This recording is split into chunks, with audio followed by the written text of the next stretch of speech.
we've got Jay-Z. I'm pretty sure that deserves another round of applause. Come on. Yeah, Jay-Z. that's pretty cool. That's a big thing. Don't know how, but we were on a call and I find out that Jay-Z's like all over the scarf and he loved it. And the Roc Nation team invited me to come out to New York. I'm so grateful and so proud of myself. Inspiring me to be a developer, so that's going to come. What you do is the whole team, every single one of us. These watches I've known for, these are the challenge ring. Subscribe, do everything you need to do, yeah? You know what, let's just start the podcast like this. What's going on, everyone? Welcome back to the Ceocast. Now, I know you might be mad confused right now, but let's get to the whole confusion bit. Let's put the lights back on. What is going on, everyone? Welcome back to the Ceocast. Now, I hope you have all been joining content over the years. This is the 2-year anniversary of Ceocast, so I think we deserve a bit of a round of applause. Yeah, we've made it far. You know, we've gone clear. No, not yet. But make sure you subscribe because you don't want to miss any content coming out in the future, and especially with this episode today. So today, I'm with a man who started a brand called ISHU.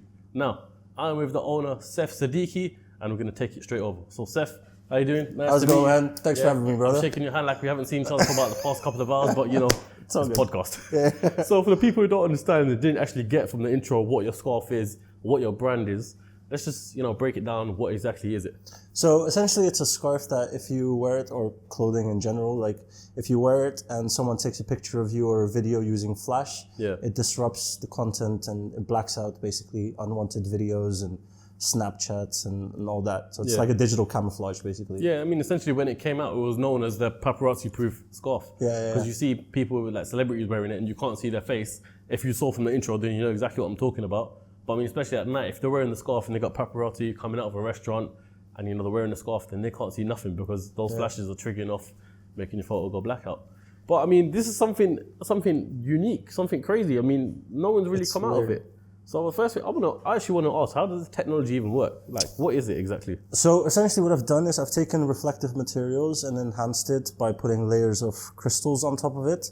And because it has this certain like pattern and this shape, what it does is the camera tends to focus on the product. And then it absorbs the flash and sends it back into the camera. And then the whole thing just like disrupts and goes black. Yeah. Essentially, when I came up with it, I just wanted to ruin pictures.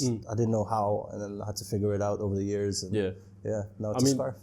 So people might already know that you've got a bit of an accent. So where are you from exactly? I'm born and raised in Holland. But I always went to like international schools, and I've been in London now for 15 years. But international schools, like your teachers are like Australian, and then you have a Canadian English teacher, so it's like a mix of everything essentially. I mean, you're originally from Holland, so I just want to know what techniques you were using to come up with this idea. It came pure from the heart. I see what you did there. Some people out here over here laughing. No, but jokes aside, seriously, like, how did you actually come up with the whole idea of it? Like, okay, so like if I take it a step back, I watched. Have you ever seen the movie Honey, I Shrunk the Kids? Yeah.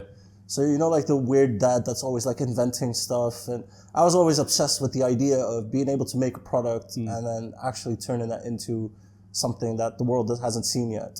So ever since I was a kid, I started inventing the most random things that you can think of, and I think right now I own about like 29 different patents for different products, like completely different things.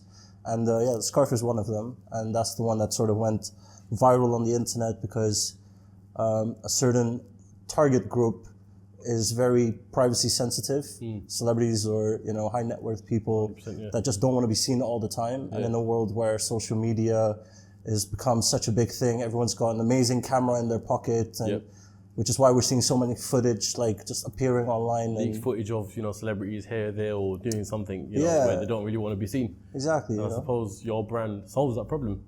I mean, you've worked with amazing people as well, so let's just go through a list. I mean, we've got Jay-Z. I'm pretty sure that deserves another round of applause. Come on. Jay-Z. That's pretty cool. That's a big thing. That's a pretty cool thing. The first thing you launched when you went to New York, am I right? Yeah. So how did You've that done your come? research. Come on, you have to do research. But so what? So you launched up in New York as a pop-up store. And you had Jay-Z there as well. So essentially what happened there was I got involved with a couple of management agencies like when I just moved to London, and it was Reasonable Doubt, which is Jay-Z's first album. It was his 20th anniversary. So he launched his first album, Reasonable Doubt, in 1996. So this was in 2016. where all of a sudden, I don't know how, but we were on a call and I find out that Jay-Z's like all over the scarf and he loved it. And the Roc Nation team invited me to come out to New York. And then we opened a pop-up store for 2 weeks, I think, in Soho on Broadway. And I created just merchandise, limited edition pieces, jackets, phone cases. And we did a pop-up store together with Kareem Biggs, who's one of the co-founders of Rockefeller Records. Yeah. And it was a crazy experience to go to New York in the first place because I always loved New York. So how did Jay-Z and Roc Nation find out about the scarf? Did you send it to them or did they see it online or something like that? So a month before they reached out, the company went viral. Yeah. So I think it was Vogue, Business Insider, BuzzFeed, and one or two other platforms that just wrote some articles about it. Yeah. And then literally overnight, like it just blew up. Like it was in the news in India and like all over the world, really. Like we reached over 1 billion people literally in the first month or second month of launching the company. And then a lot of people reach out to you essentially. And I had to sort of choose who would be the first collaboration that I wanted to do. And I think that Jay-Z is iconic and I thought it would be a perfect first collaboration, set the bar high when I started a company, I was like, yeah, it was a crazy thing. That is a mad collaboration. I mean, you went straight to the top. But I mean, so you've worked with Jay-Z. What other like A-list celebrities? Because I know you've got a load. I've gone through your Instagram. I've gone through your website. I see a lot of people in there. So if you just want to name drop a few. I mean, I'm not a big fan of name dropping, but I think like some of the people that I'm close with because of the brand and like build relationships with include Paris Hilton, Kevin Hart, Trevor Noah, Jonas Brothers, Amitabh Bachchan, and yeah, just a few people like that. It sounds pretty crazy when I say it out loud. I don't really think about it. Yeah. I'm just in the middle of doing it. So before we continue the whole podcast and how this whole madness has happened, did you ever picture yourself to a point where you're actually going to be working alongside these celebrities? Lads, let's be honest. How many times have you shaved just downstairs and you've accidentally cut yourself? Painful, innit? Well, with Manscaped, you don't have to worry about no more. Your balls will literally thank you. Imagine shaving with a sleek, well-designed, optimized trimmer that makes shaving time your favorite time in the bathroom. I'm one of the first to try the new Lawnmower 4.0 and I can tell you right now, the performance is out of this world. Trust me when I say I put it through its paces. You no longer have to worry about all the cuts and scuffs that you get downstairs or wherever on your body because Manscaped's gonna give you that confidence to make sure that you get none of that again. Their new 4th generation features a cutting-edge ceramic blade to make sure it reduces all your grooming accidents thanks to their skin-safe technology. Me personally, I finally feel confident shaving my body, especially in the big boy area. This upgraded trimmer includes a multi-function on-off switch which can also engage a travel lock. It also gives you the ability to turn off the 4000 Kelvin LED functional light at the front, making sure you can get in those dark, dingy areas that you would never be able to get before. And you know what? It even has a guard length of lengths 1 to 4, so you make sure you can trim, I don't know, you might give yourself a skin fade down there. I don't know why you would do that, but you can do it. Boys, if you've been that person to use the same trimmer on your balls and on your beard, firstly, you're disgusting, and secondly, it's time for you to change that with Manscaped. The new wireless charging system uses electromagnetic induction, which will help the battery last a lot longer. It's time to get your own ball hair and body trimmer with Manscaped. Get 20% off plus free shipping with code Ceocast at manscaped.com. Unlock your confidence and always use the right tools for the job with Manscaped. Once again, get 20% off plus free shipping with code Ceocast at manscaped.com. And you know what? While you're at it, grab yourself a weed whacker as well because no one wants to see your hairy nose, so get all of that sorted as well. So I want to thank Manscaped for giving me the confidence when it comes to my shaving time. Now let's get straight back to the episode. I want to say sort of. I've always wanted to do something in the entertainment industry, and technology and fashion has always been interesting to me as well. I just didn't know how I was going to reach it or how I was going to get there. Yeah. And essentially it was a tool for me to, build a network and launch multiple companies after I've done the scarf and the brand. And I think like some of the bits that's happened, I feel like I've always thought that I would be doing something like that. I just didn't know how, or I didn't have the product or whatever. Yeah. And so how many products did you make up until that one went viral? Because you said, you're almost like my wife and kids. I have boxes with just junk of like the most random things. Is it all iterations of ISHU or is it like just different brands, different businesses? Yeah, completely different businesses, different brands, a couple of apps, a couple of like solar products. I'm quite big on solar. Was that solar? What, like solar power? Yeah, solar powered products for consumers essentially. Yeah. So I made phone cases with solar panels on it. So in places like Dubai, you can just leave your phone out and it always charges. Yeah, of course, it's Dubai, isn't it? Yeah. Wireless charging was always interesting to me. So I made like a jacket where if you put your phone inside your jacket in your pocket, it will charge your phone because wireless charging capabilities. And as technology like develops and gets better, I'm very much into like gadgets and gimmicks, like a James Bond kind of thing. You know, I don't know. It just intrigues. It just brings out my geek side. I This think. like reminds me of. Have you ever seen Holes? The film Holes. No, I think Yeah, you know, in the granddad or something like that is just always in the kitchen, just making like inventions and stuff like that. It's just like that, but I guess it's just like my wife and kids as well. So it's crazy. So you started this 5 years ago now. What's like the first thing? Obviously, you thought of, you know, that you want to, you know, combine the reflective material and fashion, and make something where it's paparazzi proof. But I mean, how did you even know it was going to work? Like, did you have any background in textile or anything like that? Yeah, my dad's in fashion, so I think that sort of helped me a little bit. But essentially, the idea came from me just wanting to ruin pictures, because at one point... You say ruin pictures? Ruin pictures. Okay, yeah. Because like, if you look at it on the spectrum, everyone wants the perfect picture for Instagram or whatever. But on the other end of the spectrum, I'm sure there's people that don't want pictures taken of them. So I thought, okay, how do I reach that stage? So my first product was like a hoodie with a mirror on the front of it. Obviously, you can't wash it or whatever. And then that idea of reflecting the light that comes from a camera sort of evolved. I flew out with my business partner to China. We'd never been to China, don't speak the language. We just went out there for like 3-4 months, tried to figure it out. Couldn't figure it out. Went to Portugal, went to Turkey, went to Vietnam, went to like all these different places to try and figure it out. And then eventually, after like 2-3 years of like trying different things, we got to the scarf, and then with the design, and then it actually started blacking out. Yeah, that's amazing. Product, and yeah, it took time. Taking it far. Yeah. Where are we now? I mean, we're in this coming out on Sunday the 28th. So it will basically be coming up to Christmas, where you're going to launch a whole new range of. Can we say this? Yeah, we had. Yeah. It's coming out at the right time. Literally, great. yeah. I know we skipped the jump. I didn't even know if people say it or not. yeah. But yeah, you've got a whole new range of products coming out. Yeah. So what is it that you're exactly expanding into? So on the 1st of December, we're launching a massive collaboration with a brand called Baller, which is a Dutch-based brand. Some of my friends own that, and we've been working towards this collaboration. That was on your jacket, isn't it? Yeah.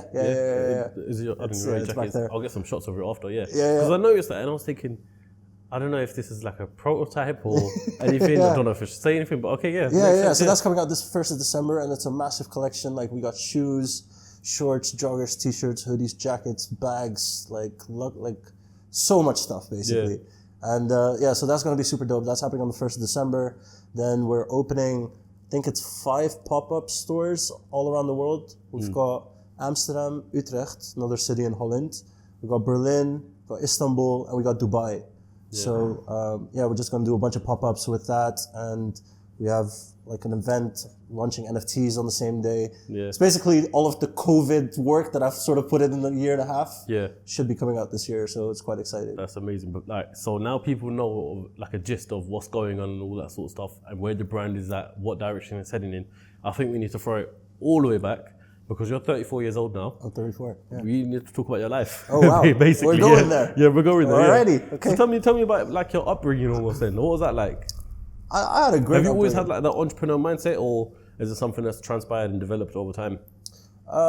My family, everyone's an entrepreneur. My uncle, my dad, my brother, my sister, like my mom, everyone's an entrepreneur. So that's always been a part of like what we've, that's part of my DNA, I guess. Yeah, it's in your blood, Yeah, just, starting a business from scratch and see if it works and improve it, and just work on something that you're passionate about and something that you love. And that's always like been rooted deep inside of me, to do something that I love. And I mean, with all respect to people that do work for others, like there's nothing wrong with that, but an entrepreneur is a special breed of a human to be able to withstand like all the crazy shit that comes with. Can I swear on this? Yeah, you can say whatever you want to say. I said that. Wait a minute. It comes with a lot of stuff. You know what I mean? And I just got fortunate enough that I've seen it around me, and I've seen people succeed, and I've seen people fail. And that was my only path. I did work for other companies just to learn what it means to work in a corporate, to learn what it means to work in retail and all that stuff. I did that with the idea that I'm going to eventually start my own business and take it from there. So you never really worked for anyone in terms of, to pay for bills or, make yourself financially stable? I mean, that's why we all work, right? Like, 100%. But I mean, the way you're saying is basically you just wanted to pick up these skills along the way, so when you do start your own brand, that you have them there. Yeah. Essentially, yeah. Like I think I did work at places because of the money or whatever. Like so I work a corporate job working for WME and IMG, where we manage like athletes. Because I'm Dutch myself, and there's a lot of Dutch players that play in the Premier League. Yeah, for sure. Yeah. So I've been managing a few people like along the way, and that was my only like corporate job. And then I decided that I didn't want to do that anymore, and I want to start my own management agency. And it's all stepping stones. What age were you at that point then? When I was at IMG and William Morris, Yeah. I was probably around 22. Okay, Like, so still very after young, uni, yeah. basically. Still very young. to be Yeah. fair, yeah. And what did you do after that? Launched my own businesses, multiple businesses. Majority of them failed, and some of them are still in the background, sort of like paused. And then with some of my inventions, I basically do licensing deals and royalty deals. And sell it to other companies. So I sell it to other companies, and then however many products of that they sell, I get royalties from that. And I still do that for a couple of different companies. So I work for Mattel, the toy company. Yep. So they own Barbie, Hot Wheels, Fisher-Price. So if they have, like, if I have an idea, I literally draw it on a napkin and then I pitch it to the board. And then if they like it, then the new Barbie product comes out in 18 months after that. That's like that film. What's that Elf film for Christmas? Elf? I think it's called Elf. You might- Could. The big Elf. Yeah, that one. Yeah, Will yeah. Ferrell. That's the one. Yeah, Yeah. Will Ferrell. Yeah. So that's Great like that actor. too. He draws it on a napkin and all that stuff, sells the product. But that's quite good, to be fair. That's quite Yeah, sick. super But you fun. mentioned, other business failing. Yeah. And I think this is such a thing that everyone talks about. Everyone gets put off with the first business failing, and then they just stop there and maybe continue working for someone else and don't actually like pursue their dreams and stuff like that of owning their own business. So what made you want to carry on even though, your first few businesses failed? I mean, it's all about like failing and getting up again. I think that's where the magic is. So the moment I fail, I get a little bit excited because I know that a new opportunity arises. So I'm the kind of person like I just don't stop. So if I really want something, like I'll keep going at it. And with some things, you have to learn to sort of say to yourself, like, okay, even though my heart's in it, like it just doesn't work, or maybe the timing isn't right. Maybe at the time it's just not the right time.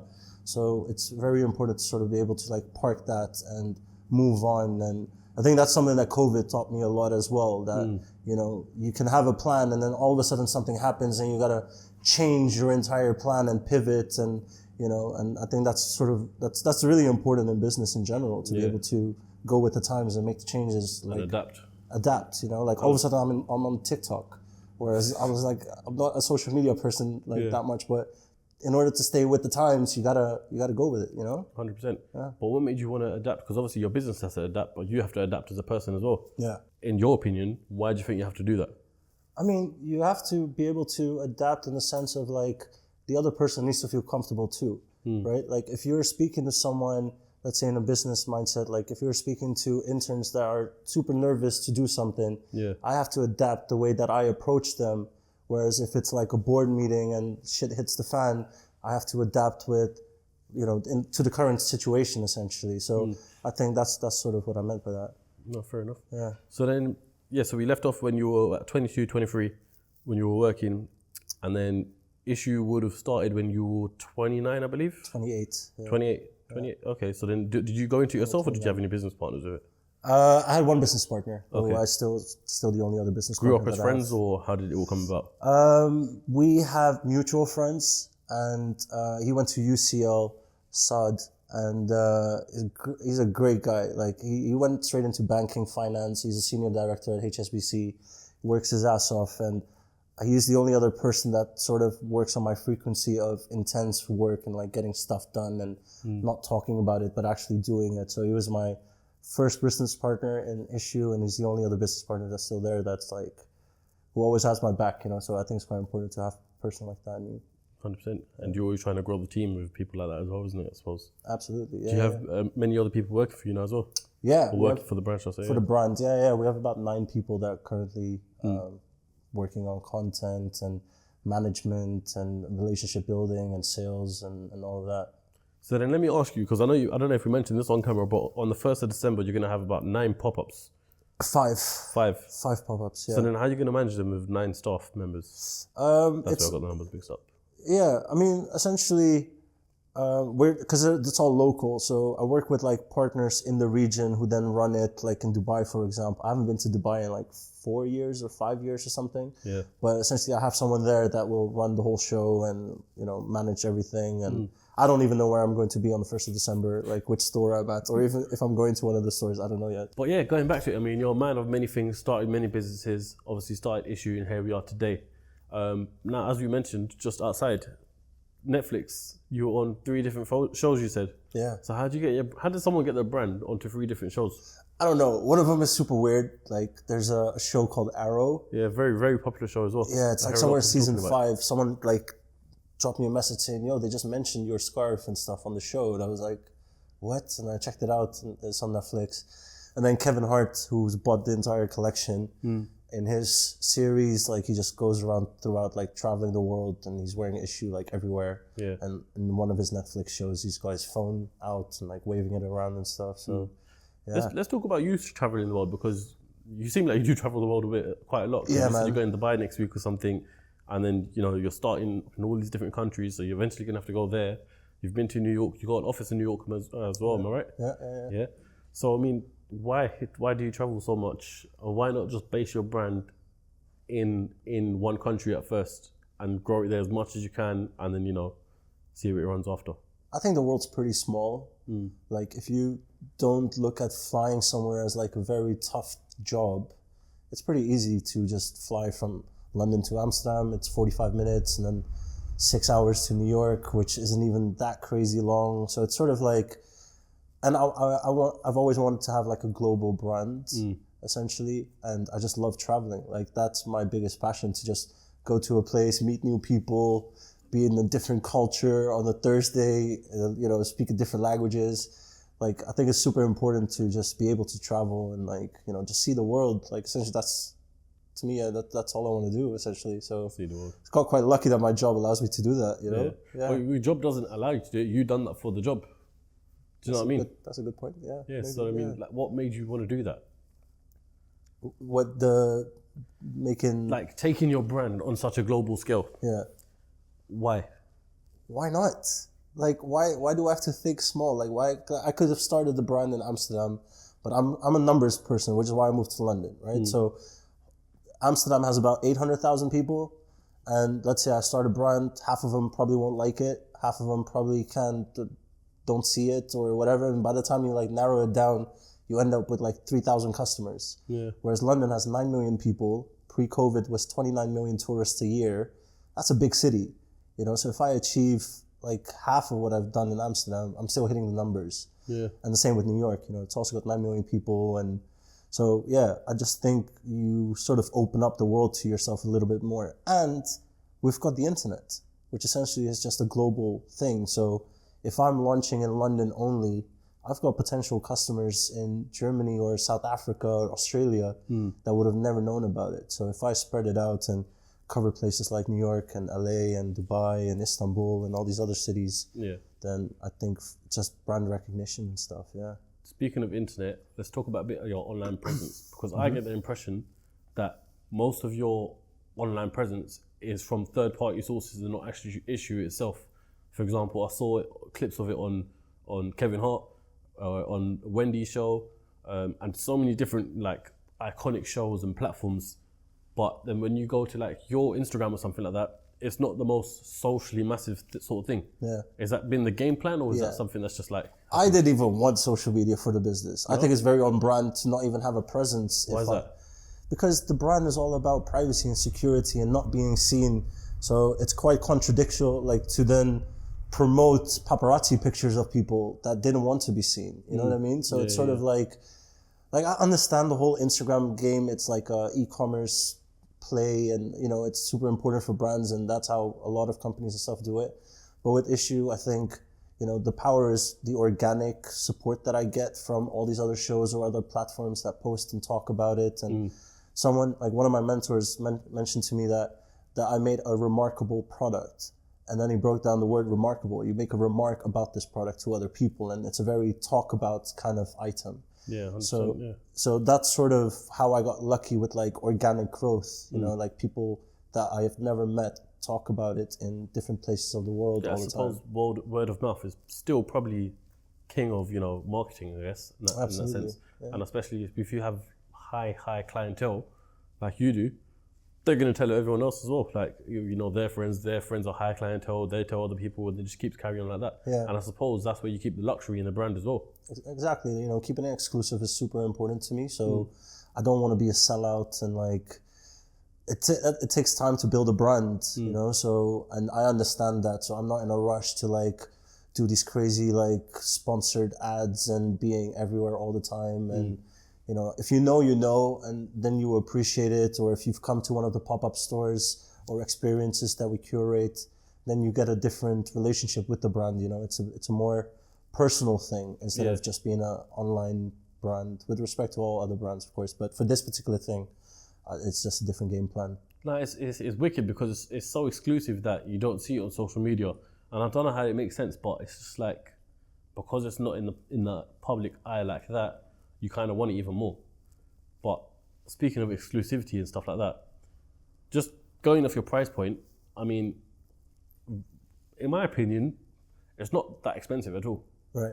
But why have it like that? If you want to have such exclusivity and the luxury, you could easily price this scarf, I don't know, like £2,000 or something like that. You know what I mean? Yeah. But I think it's $499, am I right? Yeah, something like that. Yeah. It starts off with like $260, so an affordable price. Why not price it a whole lot higher to a point where you want to keep it to the luxury and exclusive people only? So essentially, like with the business, like one of the highest streams of income is custom items. So a lot of people come up to me and they say, okay, I want a purple scarf, but I want to be the only person with a purple scarf. Yeah. And then they want certain elements like their initials or whatever it is.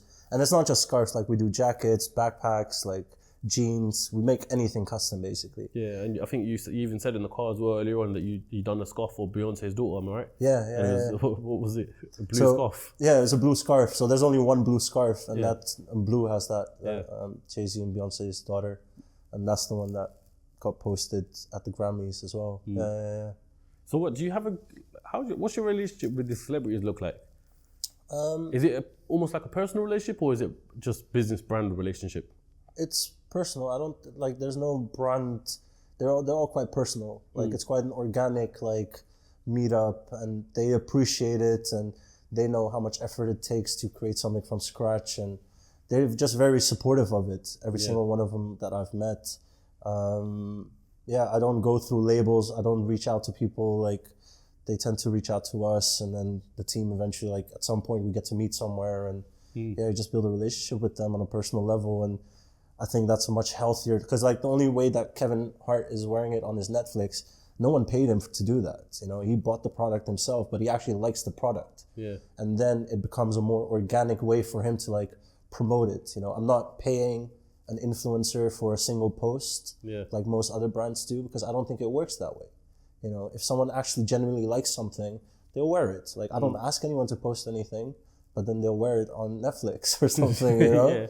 No, I mean, like I was saying to you earlier on, I actually really do like the pattern. Thanks, man. And everything as well. Yeah, I'm very glad that you gave me this face mask, which I'm definitely going to wear on the plane to Dubai. That COVID life, baby. Stunt like, just pay the arm and a leg for it. But yeah, no, it's definitely something nice as well. And but you don't think it's expensive? A lot of people do. I don't think it's expensive compared to relatively to the people that wear it. Right. Yeah. If that makes sense. Yeah. Because you see other brands like Gucci, Louis Vuitton, and all that sort of stuff starting at minimum £2,000 for something exclusive. Yeah. But in my opinion, I think it's just hype for them ones. But this one, because it's exclusive and low key, you kind of want it. Yeah. And then when you see it at £2,000, you kind of want it even more. Just because then it is actually like, it's a flex sort of thing. Do you know what I mean? Yeah, true. So £500, I mean, I think that's I'm glad to hear that. That's great. Pretty reasonable. Yeah. I think up the prices, up the profit margin. All right, cool. The 1st of December collection, guys. The price has just gone up. No. I'm sorry. No, they're actually quite affordable as well. So yeah. But no, let's talk a bit more about you, because you're a man that you want to change the world, and I think you very much have changed the world, and the direction that you're going in, things that you do to change the world are essentially going to lead to that goal. I'm not going to say what it is, but you tell the people. What is it? Solar plan. What is solar plan then? the solar plan essentially, so I lived in India for 5 years, and I've seen, being in places where all of a sudden the electricity goes. That's how they say electricity is gone. And essentially it's like regional blackouts essentially.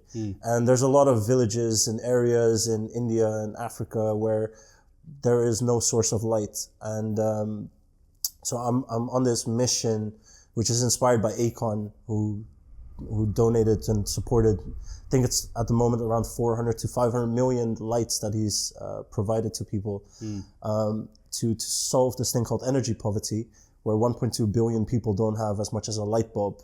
And I think, we're living in 2021, and people like you and I complain if a battery dies on our phone or Wi-Fi is not fast enough, whereas 1/7 of the planet doesn't even have a light bulb, and they use kerosene candles, which is super bad for your health.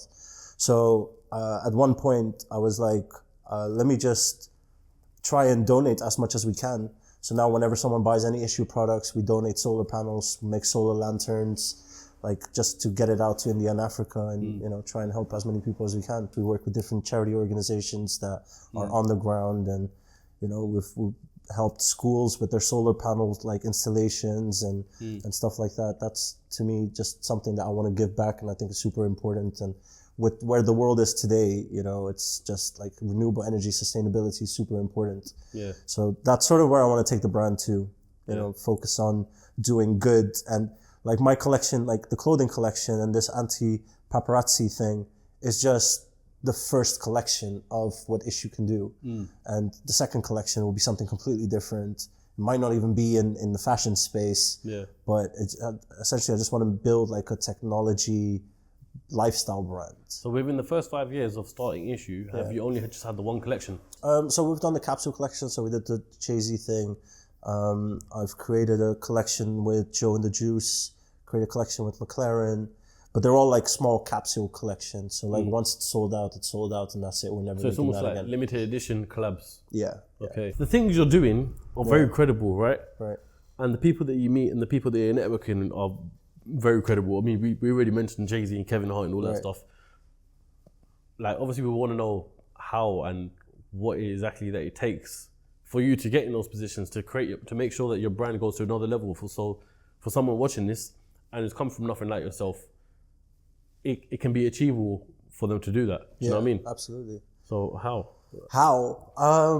I think I can speak for myself. Like how I've done it is pure like discipline and dedication and like working your ass off every day. Like I say I started 5 years ago, but I probably started like a little bit before that, a couple of years before that.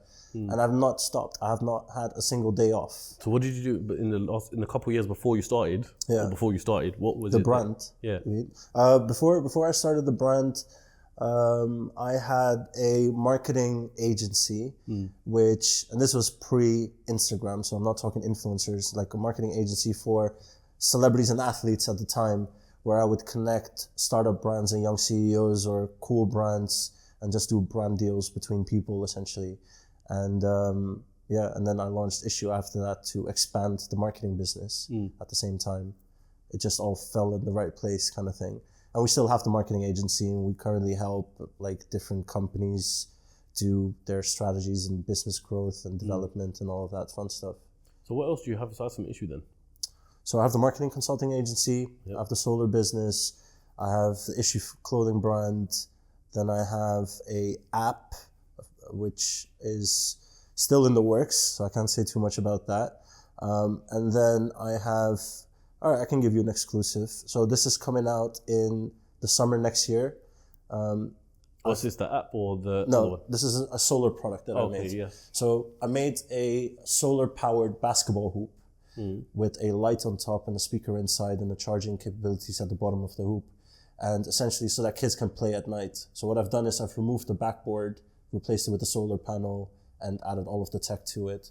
So we're going to go around, starting in California, to replace all of these basketball hoops in urban areas and sort of upgrade the sport through solar energy. Yeah, So then my question would be, who pays for that? I do. Yeah. What do you mean? So you'd be essentially taking a loss then, creating the paddles and putting them out there.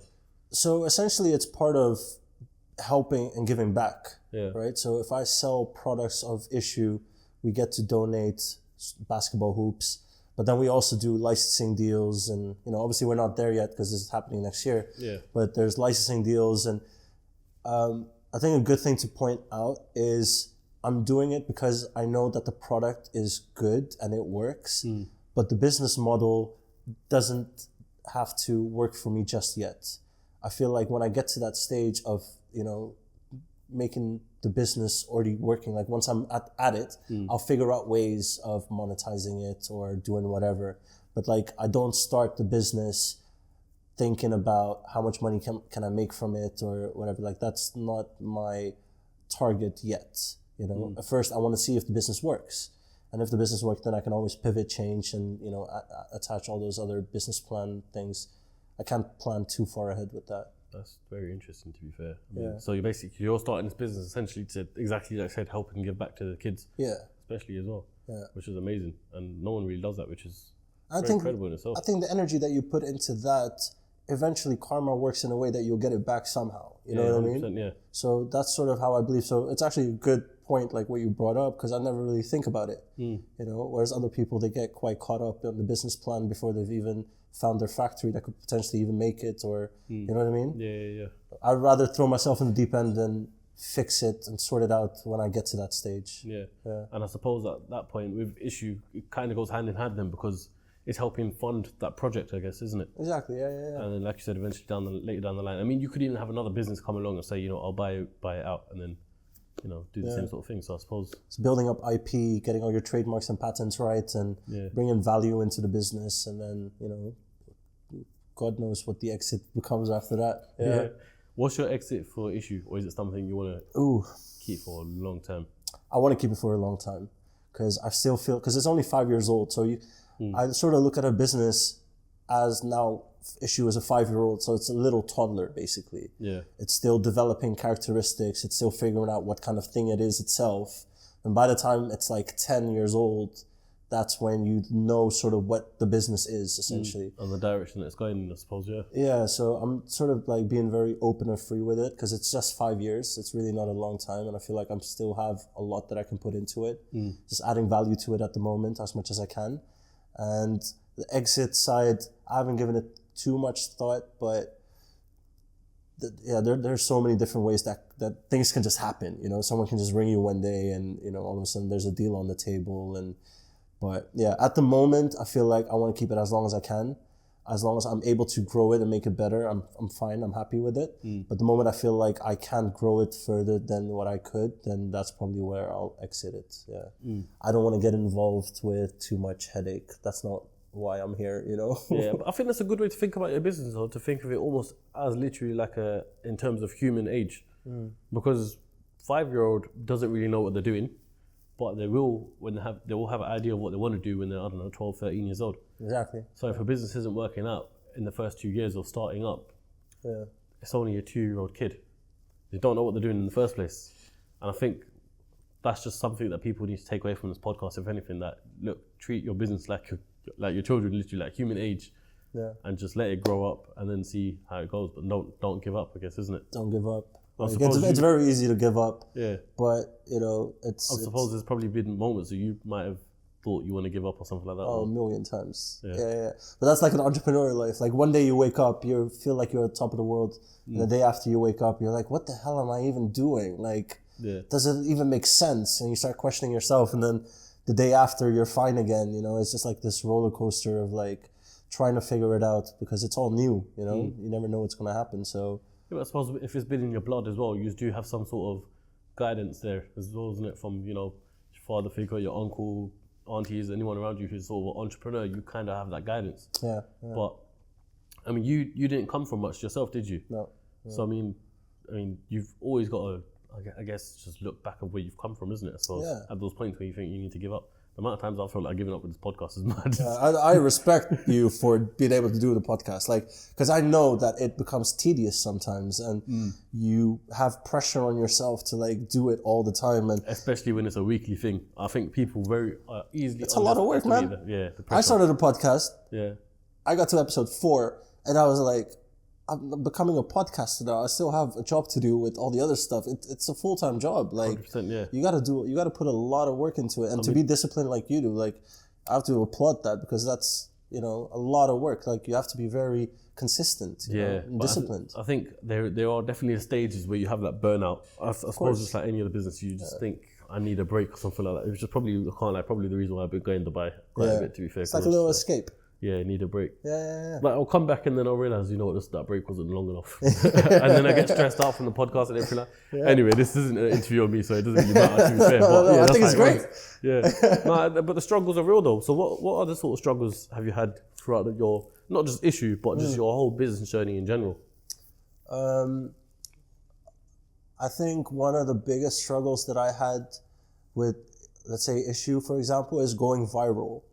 And like, I mean, it's obviously a great thing to go viral, but it comes with a lot of crap. Like, so right now, if someone posts it on TikTok, or if it gets posted on YouTube or Reddit, there's thousands and thousands of comments, like hate comments, or people questioning you and whatever. And I used to take those comments to heart. I used to like read every single comment. And then what did the comments look like? Just people questioning it, or people saying, you know, talking shit about celebrities, or just people that leave comments. You know what kind of people we're talking about, right? People who have nothing better to do, that just spend their time commenting on their people's... warriors or something like that. Exactly, you know? And I had to learn to sort of not care and stop reading it, and not taking everything too hard or taking it too personal. And so I sort of became immune to comments, essentially, which was a struggle at the time, because I'm an emotional person. So like when, you know, someone, you put your hard work into the podcast and then someone leaves a shitty comment underneath and you're just like, come on, man. It's the worst feeling, because no one really understands as a viewer what it takes to grow, not just a podcast, but a YouTube channel platform in itself. And when you get spiteful people writing stuff in the comments, and I suppose just like business as well, it is very, I wouldn't say, no, tell a lie, I probably am a bit of an emotional person. But yeah, as soon as you write that, obviously you think, you know, this, I need to block it off, you know, block that person, blah, blah, blah, blah, but it still gets to you, and it gets to you. You got to train your mind to, you know, cope with it. But I also learned from someone that mentioned that you got to appreciate the fact that these people do that, because that is the reason why you go viral. Like, because that comment adds to the algorithm of it being up there, like engagement, right? That's the, like, you know when I clocked it, when people were hating on the podcast on TikTok. TikTokers are savages, bro. But this is why I love it, because now I've mentioned this before in another podcast. Now I'm pretty much post what I know is gonna go viral in terms of what people opinion, like, and they're gonna comment their opinions and stuff like that, whether it's good or bad. I know they're gonna comment on it. So I used that hate what I got as an advantage to be like, okay, cool, this is how the algorithm works. Push forward, and that's how you do it. Basically. Like, that's actually a good point, because so on TikTok there's one video of ours on What's the Issue, which is the Wendy Williams video, and it's got like 2 million views. And the reason I feel like why is because when I posted that, I put, we made it to the news, but it's Wendy Williams. So majority of the comments, everyone went, what? Wendy Williams is not news, blah, blah. So I was like, wait a minute, that's like a little hack. Like if I just say the caption is like, something mess up yourself a little bit, and then people are just gonna go in on you. People get touchy over it, but it benefits it in so many ways. So now I don't really read those comments that much anymore, or I just let it, like, it doesn't affect me. Like after like 5 years of like people commenting anything that they can comment, you know, I'm just like, I don't look at it. Can't really phase you anymore. I need to get to that point as well, to be fair. But like I said, this is the second year of Ceocast, so eventually down the line, exactly like we said, human age. Ceocast right now is a little bacha basically. So it's crazy. But I want to throw it back to business, because, you know, being on Wendy's, being on, you know, having your scarf on celebrities. I saw a video of Kevin Hart. He's got the same phone case as you. What do you think that adds to the business? Brand association and recognition. I think it's validation for myself as well as for potential customers and people checking it out. I think like having people that support you in general is a great thing, whether you're a celebrity or not. Like, as long as someone's in there, you know, having positive vibes and like giving you that energy and just like, then it becomes a thing, you know? Yeah, So, for sure. yeah. But to me, it's super nuts. Like, again, it's like the podcast, right? Whatever someone says like, oh my God, I think it's super dope. And it's like, it's helped me in my life or whatever. That's pretty much what you do it for, right? That's like, oh shit, okay, cool. All this like hard work and stuff, it actually works. Like, it's actually helping someone with something, you know? And that's super important. Would you say it helps with the growth as well in terms of like, you know, your sales and everything like that? Yeah. Even though like the celebrity might not mention it, like they might not tag the scarf, for example, might not tag ISHU. Happens all the time, yeah. Yeah, I can imagine. Yeah. But do you think people then go out of the way to find out what it is and then, you know, helps? Yeah, I think everything? all of a sudden the customer or the viewer figures it out for themselves. And I think that is more valuable than anything else. Like, I always use the example of like, this is how long ago, David Beckham, because I'm a big David Beckham, like as a marketing person, branding person. Like, imagine Apple paid David Beckham for a new iPhone, but then he gets caught rocking another Android or something. in his daily life. Yeah. That paparazzi picture of him with the Android is more valuable than the billboard of him at Apple, because consumers aren't stupid. As like a lot of these F1 drivers, they're sponsored obviously by like, I think, like I know for a fact that Richard Mille sponsors McLaren. Yeah. But Daniel Ricciardo and Lando Norris has basically been out spotted wearing Rolexes and stuff like that. So it's pretty much almost like you've done a brand deal, you got the picture, you got the videos you need to get, and then when the camera's off, they've taken off the watch, slap straight the Rolex on. Exactly, you know. Do you know what I mean? And that's the last thing you want, I suppose. Exactly. To get noticed like that. Which is so crazy. organic content, I think that's what it comes down to. You know, whether I don't care if you tag us or not. Like, I'm not in it for the clout. You know, like as long as you actually use it, I've done my job. Like that's all I really want out of it. I get the vibe as well that you'd never really do influencer marketing. What do you mean influencer marketing? Like, as in exactly what you're saying, paying people to, you know, oh promote. yeah, no, that's not for me. No. I can imagine. Yeah, no, I don't think that works. Like, I don't think if I pay an influencer for one single post, I don't think the engagement or sales or anything goes up. I think that's a myth. Maybe for some brands it could work, but for my thing, I don't think that's how I want to go. Damn, we're never gonna get an ISHU sponsor episode. No. We're definitely. I mean, you got a mask. Don't worry. Yeah, I got you. Don't worry. No, I appreciate it. Helping other CEOs in different ways. Yeah. You know, and like if someone has like an idea and they just want to start, I want them to sort of like be able to look at a podcast and be like, all right, cool, I can do it too. So whatever it takes to get to that stage. Why is that? What? I was just gonna roll it. Why? I was just gonna roll it. I just said that. Yeah. No, because I think it's super important for people to like understand that literally anything is possible. You know, like if like literally anything, and it's also a scary thing. Like once you actually figure out that anything is possible, like you can make anything and blow it up as long as you're willing to put in the work, and if you believe in it strongly enough, it will become a thing. No matter what anyone says, and a lot of people will say, "Oh, you shouldn't," or "I don't think it will work," or whatever. Because I got that all the time, my entire life, pretty much, from friends and family and whatever. But just sticking to what you really, really believe in is a game changer. Like, it actually works. Let me ask you something. Obviously, starting a brand, especially clothing, you're gonna go through quite a few versions and iterations of the product. How many did you go through? Boxes and boxes and boxes. Like, there's a lot. So what kept you going, and what drove you to the point of where how much belief did you have in yourself in the brand, basically? A lot. Because with many iterations, many versions, obviously pockets are going deeper. So did it never get to a point where you thought, I haven't got much money left, but I need to keep going because I know this is gonna work? Yeah, all the time. Still today. Yeah. Where I'm just like, no matter what logic says, in my heart, I know it can become one of the biggest things if I play my cards right.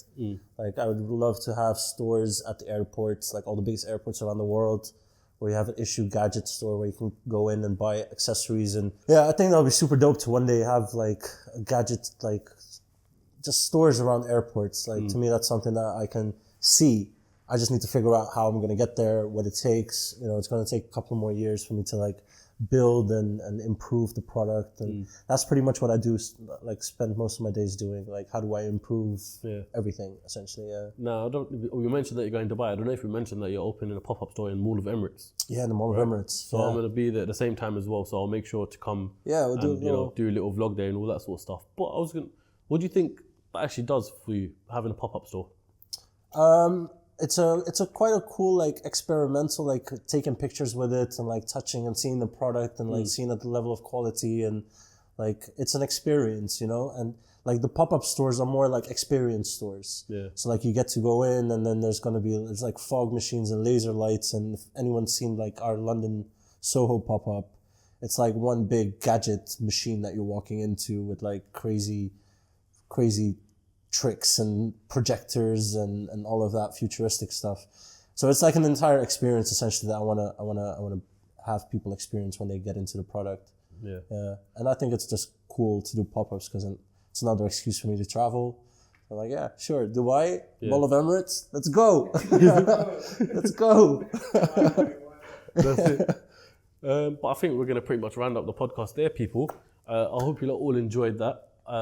And yeah, once again, I'm going to be in Dubai at the same time. Seth's going to be in Dubai, so we're going to definitely do another video, maybe a part 2 of a podcast or something. We'll figure it out. But if you have any questions for Seth, ones that I didn't ask and that you're burning to ask yourself, make sure you put it in the comments below so I can ask Seth when I meet him out in Dubai. And we'll do a little cheeky vlog of the pop-up shop and all that sort of good stuff.